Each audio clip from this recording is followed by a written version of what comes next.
Dans le cadre de l'exercice hier, nous avons un mur de soutènement à calculer. Nous avions les données et aujourd'hui, nous allons présenter notre travail. Pour commencer avec moi, le schéma sur la feuille d'Excel.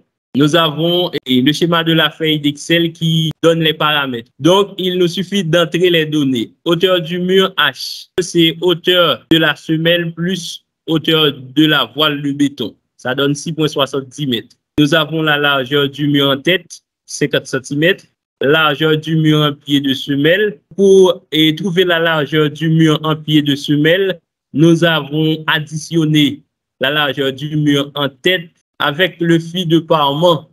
Et pour trouver ce fil de parement, nous avons utilisé la pente de 2%, la pente minimale, et puis 2%, comme nous avions la hauteur de la voile de béton, nous avons trouvé 0,12. 0,12 plus 0,5 donne 0,62 comme la largeur du mur en pied. Épaisseur de la semelle, c'est une valeur donnée, c'est 60 cm. Hauteur de la bêche, une valeur donnée, 60 cm. Largeur totale de la semelle, 3,10 m. Profondeur d'encastrement du mur. Hauteur du mur, c'est 6,70 moins hauteur libre par rapport et au niveau du sol à l'aval, ça nous donne 2,10 m.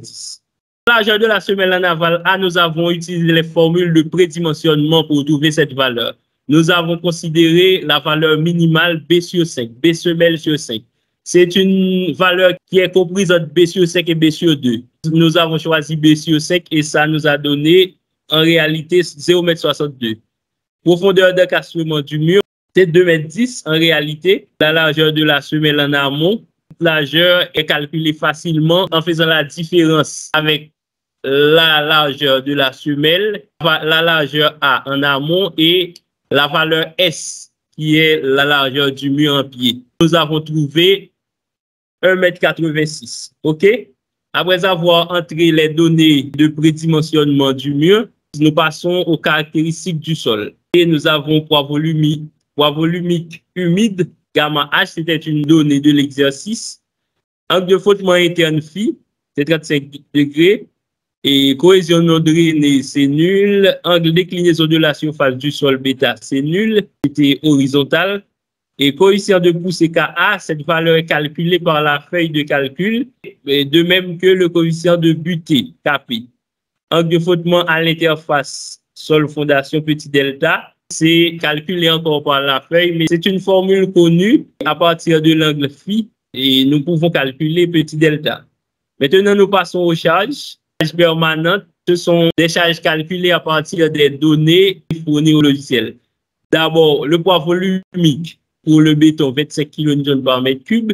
Donc, à partir de ça, la feuille calcule pour nous et le poids propre du mur, le poids propre de la semelle en amont, le poids propre de la semelle en aval et toutes ces données jusqu'au bras de levier de G4D4. Et ensuite, nous passons aux charges d'exploitation. C'était 1 kN par mètre carré. Cette valeur, nous l'avons entrée dans la feuille. Et il y a la pression horizontale induite par la surcharge Q. 0,3, c'est une valeur calculée encore par la feuille de calcul. OK? Pour cette totalité horizontale Q, encore, c'est une valeur calculée. Ensuite, pour les facteurs de sécurité partielle, ce sont des valeurs définies dans la feuille. Et nous passons au calcul de stabilité au renversement. La feuille de calcul nous montre que nous avons une valeur de 1,80 pour le facteur de sécurité au renversement. Donc, c'est supérieur à 1,5. Et dans la feuille, nous pouvons voir affiché OK. Donc, c'est une valeur correcte. Le mur est stable au renversement. En titre de rappel, le facteur de sécurité au renversement, c'est le rapport entre le moment de stabilisation et le moment de renversement. Nous passons au calcul de stabilité au glissement. Comme facteur de sécurité au glissement, 5,08. Encore, c'est une valeur correcte, donc ça affiche OK. Enfin, nous avons les efforts internes. Ces efforts internes sont calculés dans 3 positions du mur, dans une hauteur Z égale H, Z égale 2 tiers H et Z égale demi H.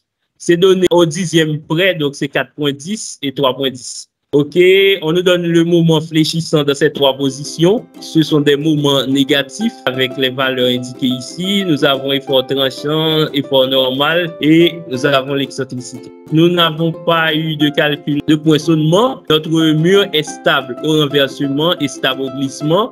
Dans cette feuille de calcul, nous n'avons pas de calcul pour le ferraillage du mur, mais on va passer à l'autre feuille de calcul qui est un peu plus complet que cette feuille.